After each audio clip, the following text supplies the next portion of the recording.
So, we have the updated win rate from last week, which shows us what happened with the patch, and the results are pretty interesting. So if you enjoyed the video, don't forget to leave a like, share with your friends, comment your thoughts down below, and I've been thinking about offering coaching for Pokemon Unite. Not quite sure how I'd go about it. Thinking if you join as a member on YouTube or Patreon or like a Twitch Prime sub, get into the Discord, and I was thinking $10 for 1 to 2 hours, and they just kind of tip based on how you think it went. I don't know, I'm just seeing way too many people waste money on other coaching services in Pokemon Unite, and doesn't really seem to be helping too many people. So might as well just like, if I'm playing games anyway, throw someone in the lobby, get a couple bucks, because you know, my time is worth something, and then just kind of see how it goes. Also, if you need energy for playing video games, my recommendation is Mountain Ops Ignite. It's what I use. Check out the link down below. So let's get into this. The big thing is like Absol. Look at that.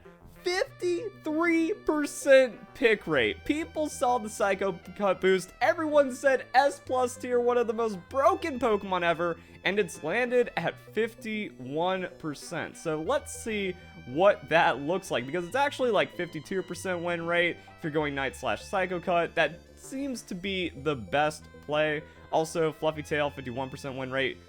Eject Button, 52% win rate. I think Fluffy Tail is the better one because it just lets you set up and hard secure the objectives, but it kind of confirms some weird things I was feeling, because I was like, oh, Psycho Cut's just like the win, even if you go Pursuit. Like, Pursuit's mobility, so it can't be that bad, right? Actually, Pursuit, Psycho Cut, really bad, and that's what it felt like in my games. I would have like a Pursuit Absol. I'm like, is that Pursuit?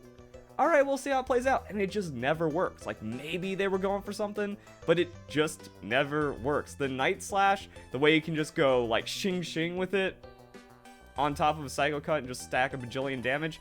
So yeah, 52% win rate, not actually that ridiculous. Blissey is higher, and a lot of people might actually make the argument that Blissey is more broken because you can just pick one carry on your team and heal it forever and just make it not die. And if that Pokemon's something like a Cinderace, you probably win the game, especially if you have like another defender around it. Dragonite, I don't know where Dragonite's win rate is coming from. Haven't really seen too many to know what's up, but I guess Hyper Beam Secure is just going to inflate win rate off of Zapdos.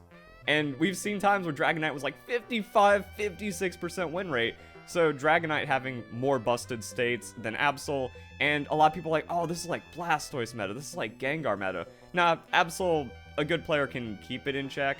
And it still needs to get lucky. But, okay, well, we can see that it got something. It went from like 49% to 51%. So I think the buff actually landed pretty good. Pokemon's relevant. Maybe knock it down a bit because objective control is the game, and Absol gets a little too much out of that. So, this is it, but it's not like, oh, Absol's the best Pokemon in the game. Now, I don't worship win rate stats. I think that's what weak players do, where they're like, oh, but this win rate, oh, but this tier, oh, but this does this. Nah, if you actually, like, can't think for yourself and kind of break down and comprehend the game on different levels, then, yeah, it seems like the sign of a weak player. Don't be an NPC, but Delphox, surprisingly high win rate. Where's that coming from? Mystical Fire, Fire Spin. Yeah, it turns out if you just pop off in the late game, you hit that level 11, that's the Giga Power Spike. And I think people don't really catch on to that, or they don't get ready for it. It's like Mystical Fire, you get tagged with the Fire Spin, you eat another Mystical Fire pretty much instantly because of the cooldown reset, and then you're just dead. And now you're getting picked before like 3rd Dreadnought or something, or like a Rotom or Zapdos fight. And now Delphox, it starts running away with the game, and if it finds a score, then it gets its Unite move charge, it drops that in a very important team fight. Delphox has been feeling pretty strong. Like, when I got back into the game, I was playing Cramorant, I was like, oh, this isn't fair. Delphox is just better Cramorant. Why is my character not allowed to be good? Now, I personally believe in Fire Spin, Fire Blast supremacy, because if you lay down a multi-hit Fire Blast into a team, especially around an objective like Zapdos, you are going to have more power and control in the fight than a Mystical Fire. Also, everyone misses skill shots, even Faker. If you whiff a Mystical Fire, now you're on like full cooldown and you are feeling bad. I don't know, maybe it could also just be like popularity. This 82% on his strong character is just going to inflate. Like, that means like, what if Delphox's just innate whatever, maybe it's like Fire Spin kind of carrying the win rate to 50-something%, and then the pick rate's what's dropping it. Also, you can see like weird stuff. 6% pick rate on the potion, which has an abysmal win rate.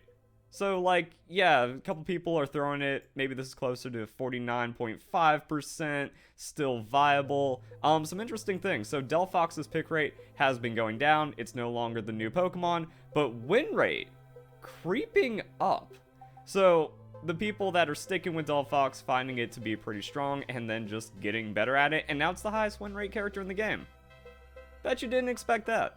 Delphox doesn't really feel highest win rate character in the game oppressive, even when you're losing to it.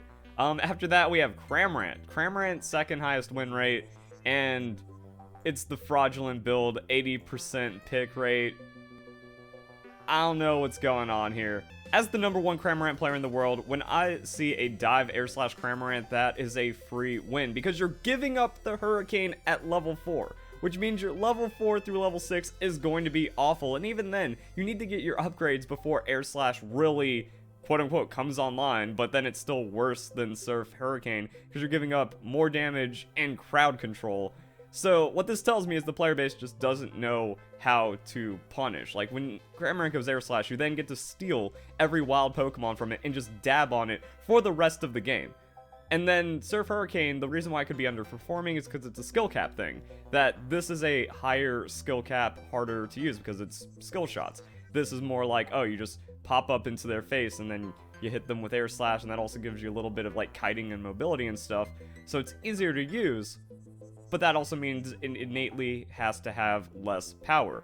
So worse but easier, better but stronger, and we know like 95% of the player base is just awful. Kind of explains the numbers, and again, this is why you can't like truly just rely on everything on pick win rate. But yeah, this is just like wrong from a skilled standpoint. Also, side note about win rate accuracy and why you can't just like use this as 100% gospel is because we don't have the item sets as well. Like, battle items are showing a lot of variance, but we don't know if like a low win rate, low pick rate is just being dragged down by like a few really bad players also playing suboptimal items. Also, there's still a few Pokemon I feel whose potential hasn't been fully realized, even though the game's almost a year old. It could be like that in League of Legends too, where like a champion can go seasons, and then one day just like comes on and is, oh, this thing's been sleeping for a long time, and it's actually been really, really good. That's why I value skill and game sense over just the straight up numbers like this, because we've also seen the game just be ruined and massively hindered by influencers throwing out meme sets, and then their child audience that have never played a MOBA before also just dragging down games. So the inexperience, the lack of skill, and the overall like just weirdness going on with Pokemon Unite compared to other standard MOBAs or even more developed games, yeah, like this is not a face value thing. Now, I'm not going to break down the moveset performance on every single Pokemon, or else we're probably going to be here for 2 hours, and it's just going to get worse as the roster expands. So if you have a main, or if you're interested in Pokemon, check it out, uniteapi.dev, link in description. They have player lookup, meta-analysis, all that fun stuff. I was just kind of thinking like, oh, it's interesting to see where Delphox has landed, and how Absol, yeah, 51% win rate, good, it is top 7, or it is like 7th place. So yeah, it's a strong Pokemon, but it's not like the overall commanding Pokemon that we've seen. Machamp, I have seen more of Machamp, and it seems to be beating on people pretty well. So it's just kind of weird, like we can see like popularity kind of holding things down, like Blissey at 34% popularity into 51% win rate and really feeling like it. Those things make sense. Same thing with like Delphox. Pikachu, high popularity, under 50% win rate, underperforming. Machamp, low pick rate, kind of low, 18% is still like decent presence, but then going into a higher win rate. So just some like really interesting lines to draw and cross up here on how the Pokemon stuff is going. Greedent, seems like bad players are still chasing Greedent. Just don't chase Greedent, just ignore it, and it's not going to be that impactful in the game. Now, that doesn't mean ignore it at Zapdos and then let it ult in and just sit and like belch on Zapdos until it takes it. No, still need objective control around it, but if it's just trying to like punk you during the game, just like bad players get baited into that, and then they end up losing a lot of tempo, or their team like picks up kills or gets like to steal and invade and stuff. It's not a good Pokemon, especially without like Score Shield to try to cheese, even though the Score Shield was a terrible item. It's like, yeah, alright, some of this makes sense, some of this is just, that's the player base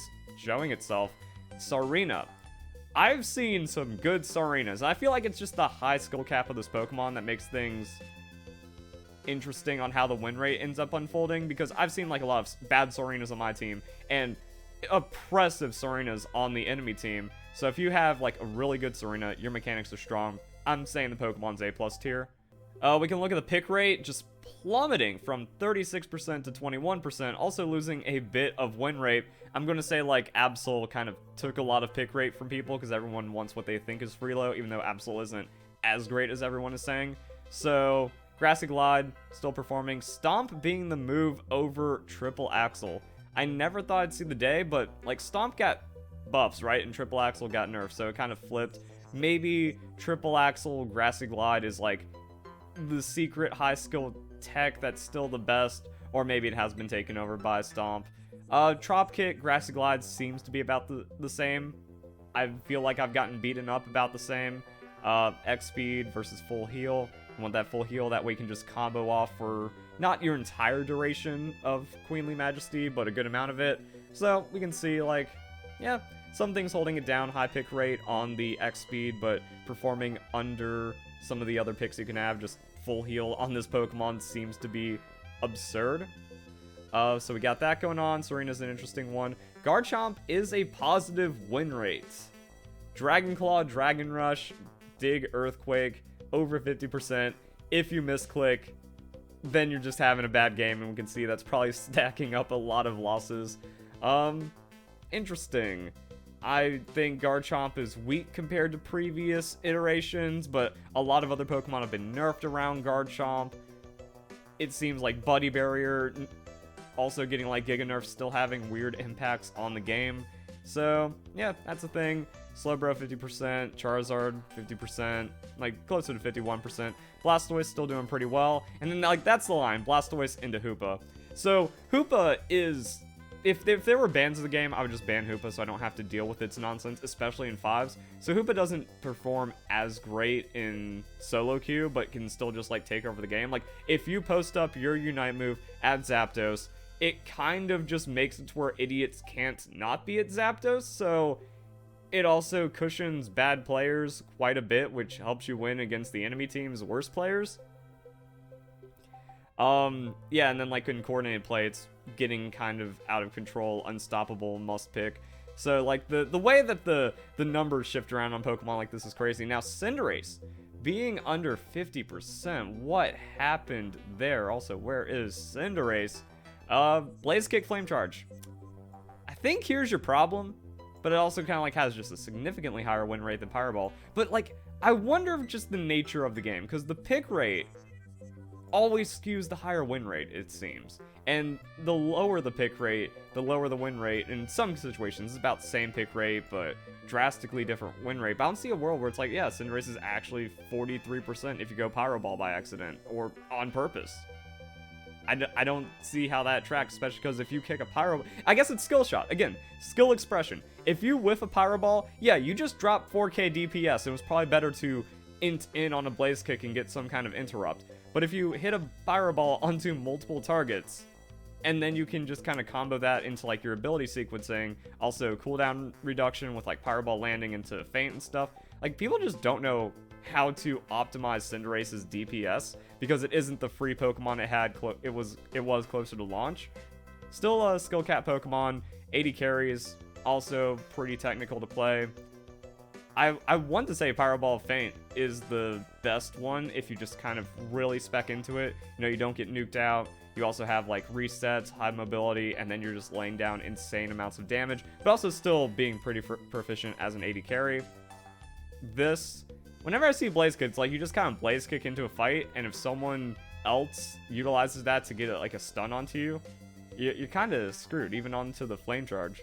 I can see how X Attack is also performing pretty well compared to the eject button.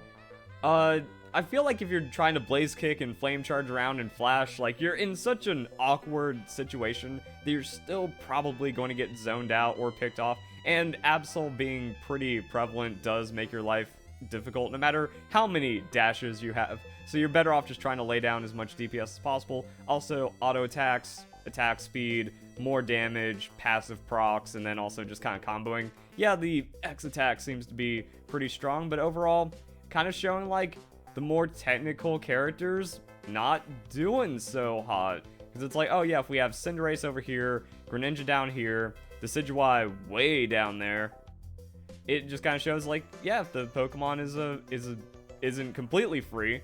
There seems to be a skew towards more melee-focused Pokemon because their kits do need to have like more mobility, be more overtuned, reward you more for getting into your opponent, or else you just get like crowd control and poked out by a Pikachu every single game and be completely ineffective. So that's just like the weird way that roles interact, but it seems, you know, certain roles easier to play, finding more success than others. Eldegoss over 50%.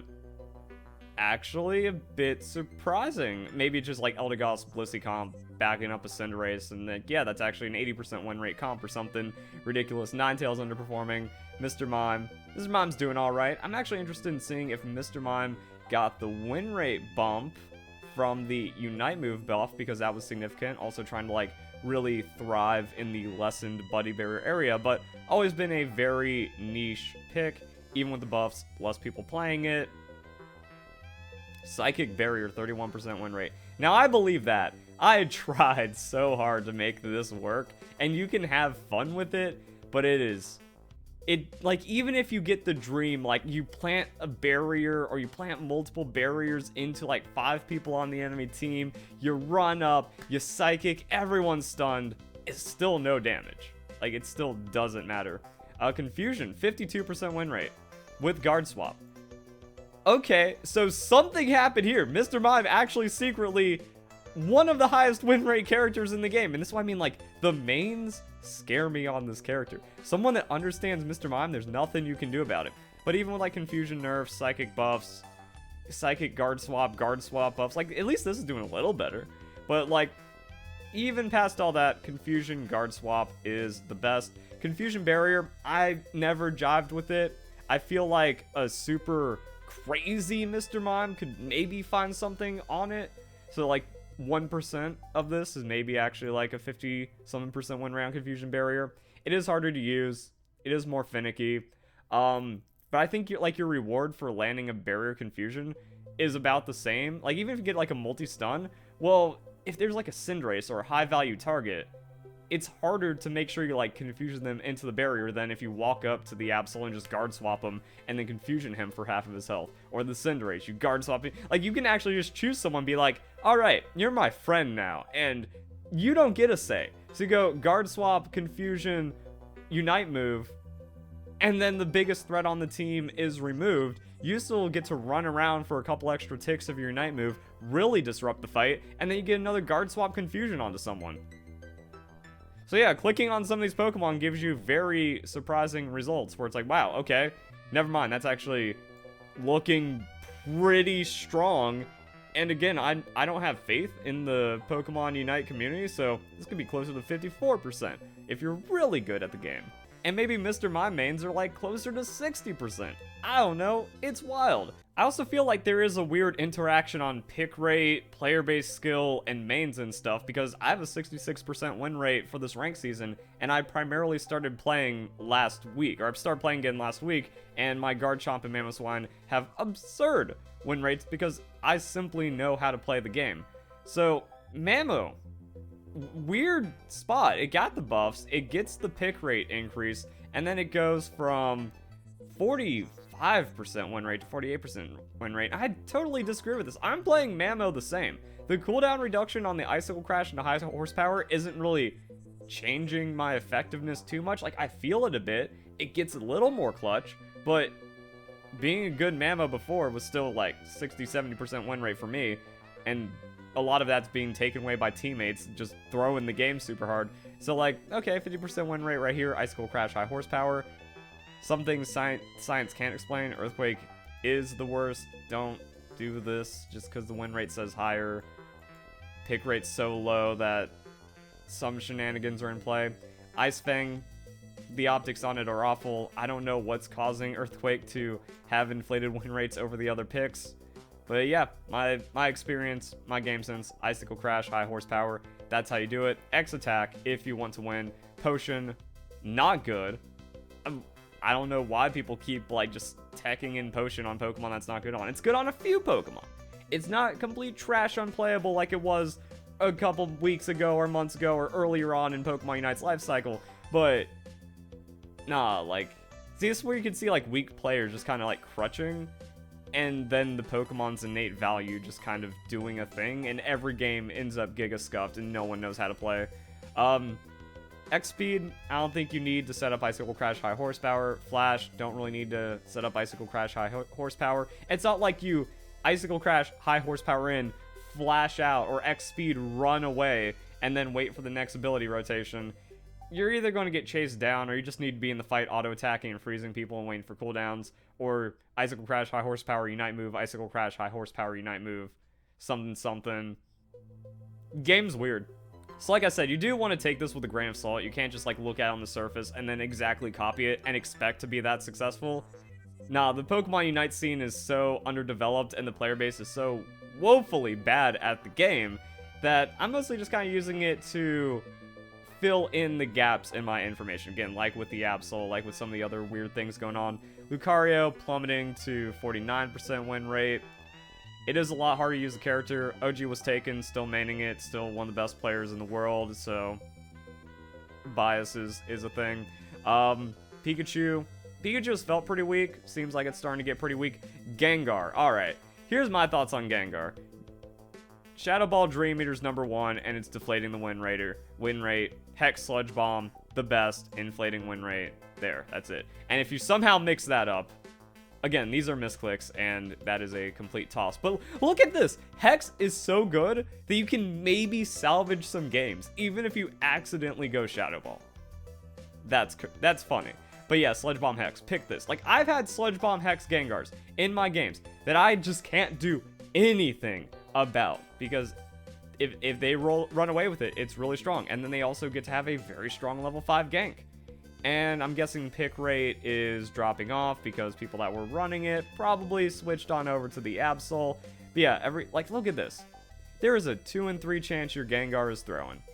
No wonder it's at the bottom of the win rate list. Oh, never mind. I have to have like different things to fit different Pokemon as we get lower on the list. But yeah, there's a 2 in 3 chance that your Gengar is throwing the game and just being stupid in a way that science can't explain.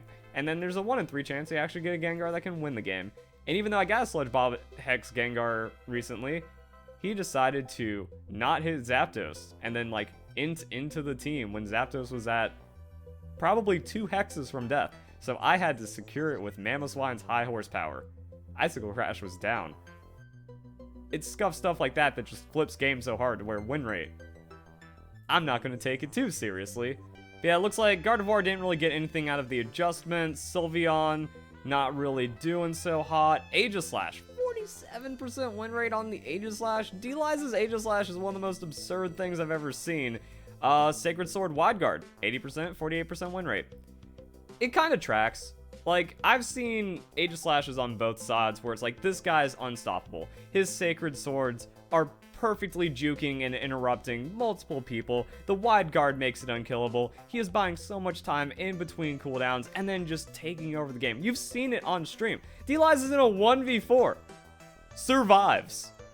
Because the skill ceiling on this Pokemon may be one of the highest, if not just straight up the highest, because you have to time everything so perfectly, and you have to manage, like, okay, how many empowered auto attacks do I use on the Wide Guard? How many empowered auto attacks do I give with the Sacred Sword? How do I stack it? How do I position perfectly? Like, you just have to be better than your opponents. And as we can see, many people in Pokemon Unite are not simply better. But if you are, then Aegislash, I would consider S tier craziness. The things I have seen good Aegislash do, and not just D-Lize, are absurd. And I feel like Aegislash probably going to get a buff. I do feel like its Unite move is the weakest thing. It effectively doesn't have a Unite move. Like, the way the hitbox interacts and just so small and it does something but not really enough. Like, if there's a significant buff to the Unite move or some kind of like reworking, then yeah, this Pokemon's going to be even more unstoppable in certain hands. Decidueye and Wigglytuff down bad makes sense. Azumarill makes sense. Espeon, 46% win rate. People have not figured out the Pokemon. It just got some pretty significant buffs. I heard it was underwhelming before then. I wasn't playing. But yeah, that's just kind of like how I feel. That if there's an Espeon on my team, game is a lot harder. And it's usually that their lane always loses. And then it's just rough. So I felt like, yeah, Espeon is a toss right now. Azumarill's struggling. Now, I personally believe Zeraora is an A+ tier Pokemon, and this tells a story. So we got Spark Wild Charge, 48% win rate, 71% pick rate. I believe that Spark Discharge is the way to go. That, again, like the higher skill cap, you have to perfectly use Discharge, so it's synergizing with your passive, so you're getting the value out of it, and you're also getting the correct target selection. Here's where things get really weird. So, low pick rate, 51% win rate. There's like 5 people, and also like, again, low pick rate down here at 5%. There's like 5 people that know what they're doing on Zeraora, and it actually kind of shows where they're getting an above average win rate, which is also why, like, depending on how you look at this and depending on how things go at the surface, if there's 71% of idiot Zeraora players out there that are like, well, this is the most popular and it's best win rate, so I'm going to go Spark Wild Charge and lose my team games. All right, you can do that. Or you can consider how the game plays, look at some of the other things going on, and then realize, people that know what they're doing might actually be better despite like the initial stats looking worse. Because the thing is, when I'm playing Mamoswine and Cramorant full heal and X attack, they're not third place. They're like 4th or 5th or something, because it's really just me doing it. And then my win rate is closer to 70% on the character.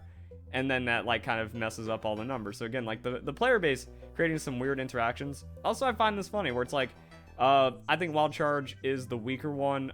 Volt Switch is just horrendous. Like, never ever go Volt Switch. Like, even with the Sparks, if you go Spark and then press a random button, you're better off than any Volt Switch combo. But with Wild Charge and Volt Switch's powers combined, you lose the game. And I've seen this 4% of Zeraoras in my games, and it's not a pretty sight. So yeah, Zeraora up to some interesting stuff. And then the last Pokemon I was interested in was the Talonflame. So, just going off of Talonflame's history, just kind of like dropping off a cliff. But the weird thing, like, Talonflame always had high presence, even though I considered it like a B tier Pokemon since launch. It probably had like way lower presence at launch, and then it got those buffs, and then it just kept on getting buffed, and then it got nerfed, and now no one plays it. I thought it was going to be like 10% usage down to like 3% because of everyone picking Absol. That doesn't seem to be the case. Also, this win rate change, pretty flat. So, what do we got? We got Aerial Ace Brave Bird, 45% win rate. Flame Charge Fly, 49% win rate. A higher pick rate is the toss. Every time I see a Brave Bird Talonflame, if it's on my team, that's a free loss. If it's on the enemy team, it's a free win. It just sucks. Fly's autonomy and damage is just too good. It's not like, it doesn't have a wind up like Brave Bird. You put it up there, and then you're allowed to do whatever you want. You can fly into a team fight, flame charge away, or depending on like how it's going, and if you're getting supported, or like if they don't have like complete focus on you, you fly away again at 1 hit points, and like that means you're not giving up kills, and that means you also have like a lot of power into Zapdos and Dreadnought and securing. And if you can get to that level 7 in a pretty stable state because you know what you're doing on the character, you're having a much better day. And look at this, 53% win rate, but only 4% of Talonflames are utilizing it. So, the very few people that actually know what they're doing with certain Pokemon make the second lowest win rate better than what other people are accomplishing on what everyone is saying is broken. Like, oh man, Absol's the best Pokemon in the game. There's nothing you can do about it. It's unstoppable. And then like, oh yeah, by the way, Talonflame's just been sitting there stealing everything on Fly the entire time. Or being able to like nuke out and bully the Absol to where it doesn't matter. So, I wonder if there's actually something poetic in how these numbers end up playing out. Where's Talonflame? Right here. To where I said like 95% of the player base is irredeemable. 95% of Talonflames are irredeemable. The math checks out. I'm pretty sure I'm close to the number of bad Pokemon Unite players. Now, that's not to say that Flash is actually a bad pick, but it's one of those things where if you're playing for the objectives, if you're playing for the secures, and you know that you don't need Flash when you have double mobility and you can play perfectly safe with like between how you utilize those, yeah, like lame Talonflames are the worst things to play with, and I don't know where they went, and I'm okay with that. Also, Goal Getter, just god awful. Why? And it like shows weird variants to where like you're picking Flame Charge Brave Bird. That just sucks. No matter what else you do on it sucks, except maybe backdooring inside the chaos to where like you split, which never do this. If you do this, you're a bad player, and we can see that reflected in the stats right here. But like Zapdos is up or coming up, you split to a side lane, you pop that Goal Getter even though you don't need to because everyone should be at Zapdos, you backdoor the 100 points, and then you come in and then you fly steal Zapdos because everyone was too disorganized to go, oh, Talonflame's top, burn it, burn it, burn it. Or the fight gets weird, or it's actually like a 3v3 in Zapdos because someone's taking on Dinos, 2 other people have wandered off. Like, this is just the chaos of Talonflame, and that doesn't make Goal Getter a good pick. Playing correctly is the better pick instead of I won because I scored 100 points with the Goal Getter right before they jumped on me. No, that means everyone in that game sucked. Congratulations. Just like how it's like, oh, well, Score Shield is good. It's like, nah, Score Shield's only good into terrible players. So, I think it's good. Yikes. Either way, that seems to be what we have from the tier list breakdown. Interesting to see how the game's looking, where things are landing. Game's feeling really balanced. I'm really happy with the game. They just need to split the ladders, and then, like, I'll actually care about it. Maybe people will play again. I don't know. Hope you guys enjoyed the video. Hope you all have a nice day. Thank you very much for watching.